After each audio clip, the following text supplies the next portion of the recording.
So today we're going to be working on a relatively simple concept with Ozzy, and it's just going to be switching sides of our body. This helps a lot when we're leash walking, especially if we're going to be walking in kind of like a narrow space and we need the dog to get away from something. Thank you for not knocking the phone down. So what I'm going to do is I'm going to get some treats in both hands. I'm going to get about 10 treats in each hand, and I'm going to put my hands behind my back, and I'm just going to ignore the fact that he's jumping on me, right? Good boy. And I was a little late in praising him sitting down. I should have been faster. That's okay. It's my fault. So I'm going to procure one of my baited hands. Do you see how he automatically goes to that hand? Good boy. I'm going to give him a treat just for coming to this hand, right? Baby, baby, baby steps.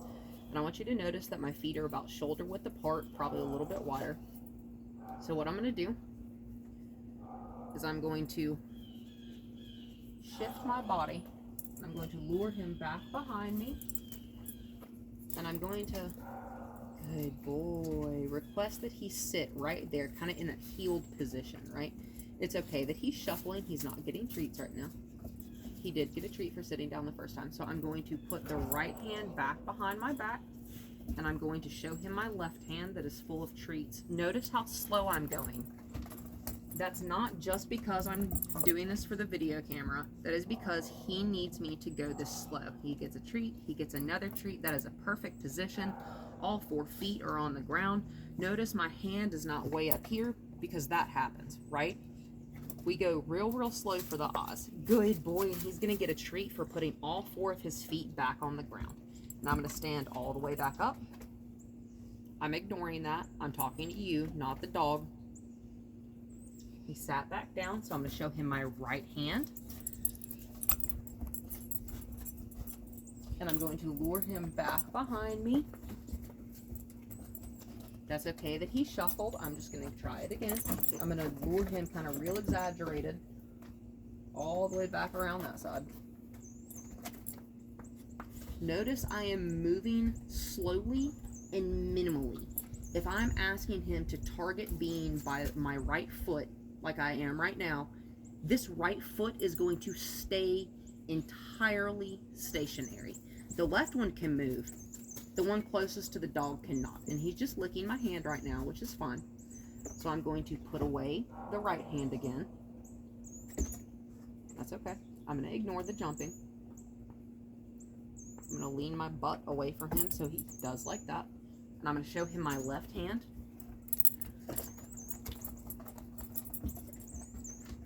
Good. Good boy. Good boy. He got 2 treats right there, back to back. I'm going to stand all the way up. That's okay. Good boy. See how it's taking him less and less time to get back down off of me after he jumps? Good boy. Good boy, Oz. And now we're just kind of walk away. We're just kind of jig over here. Good boy. We're going to jig back this way. And really, I'm not moving a lot. He is. That's okay that he's parallel to me. Ideally, he'd be facing the same direction I am. Little 2 ears back, and that's okay. I'm going to put him into the position that I want, okay? That leg closest to him, again, is going to stay stationary. My bad, I did not lure him far enough this way. There we go. That's where I want you. And I'm going to stand all the way back up this time. That's okay that he moved a little bit. A for effort. He's still in a sit. Good boy. And more than anything, he's not jumping up towards my hand to get the treat. Good boy. And we're going to go this way. And come on, Ozzy. Come on, Ozzy. Good boy. We're just going to move around a little bit, kind of reset his brain. And we're going to do something a little bit different, okay? This is an entirely different exercise.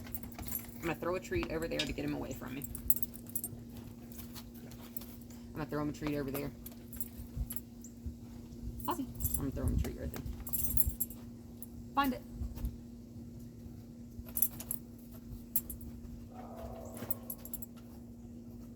I'm going to direct him.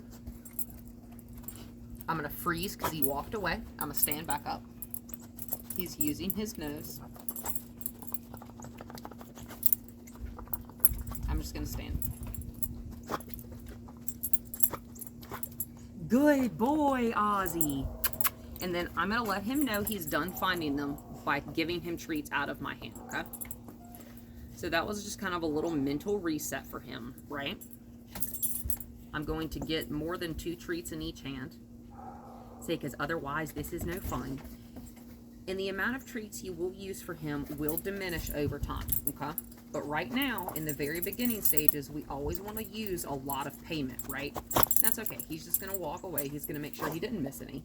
Good. He's going to redirect and come back to me. Good boy. And I'm just going to lure him in a little circle. That was really nice. So generally, dogs are better. Dogs are better at turning one direction than the other. I'm going to stand all the way back up. He's going to walk away. I'm not going to read it. Yeah, there you go. He's going to let me know when he's ready, right? Good boy, Osman. I accidentally made a circle the exact same direction. That is my fault. Okay.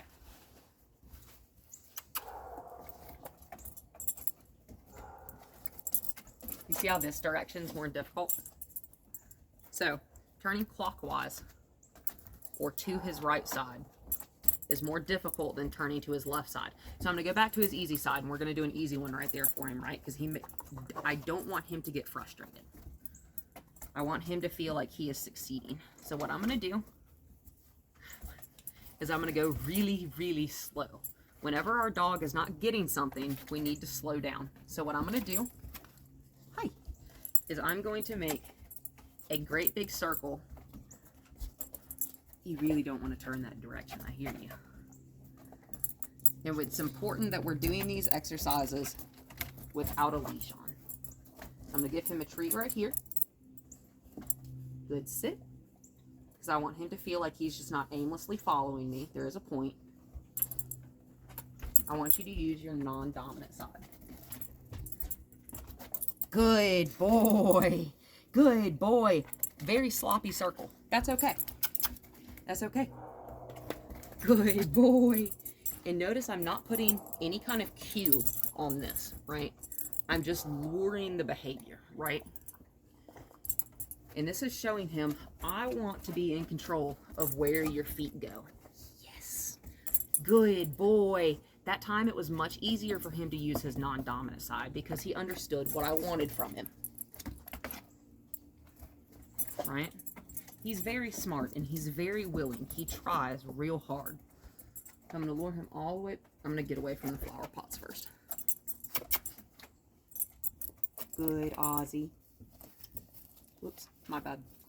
I shouldn't have given him that because his feet came up off the ground. That's all right. Again, we're going to do I'm going to make a big circle. Ozzy. I'm going to make a big circle on the outside of him, right? Again, sloppy circle to the right. That's okay. Good job, Ozzy. This dog has grown up in a metal cage for 3 years, right? Probably been on a lot of concrete. His hips may not work quite like a normal 3-year-old dog's. That's okay. We accommodate. Good boy. Good boy. And I'm going to wait till his feet are connected back to the ground. He's not pawing my hand, right? Good boy. And we're going to be done with that. See, that was real good, Osman. I'm going to stop petting him because he's lowering his head. So what I'm going to do right here, you notice he's kind of like crouching down. He's kind of cowering. I'm going to sit all the way on the ground because I don't ever want him to think that he needs to be low because of me, right? Because that means he's scared. I'm going to take some treats. And it doesn't matter which hand. I'm going to pet him on the chest, kind of on the front of the shoulder with the opposite hand. Mainly, you see, good boy. And when he lifts that head back up, this is subconsciously increasing his confidence, okay?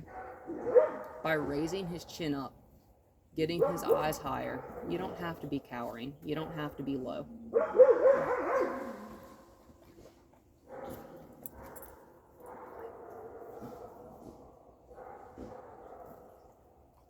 And we're going to be done there. Oh, good puppy. Nice, man.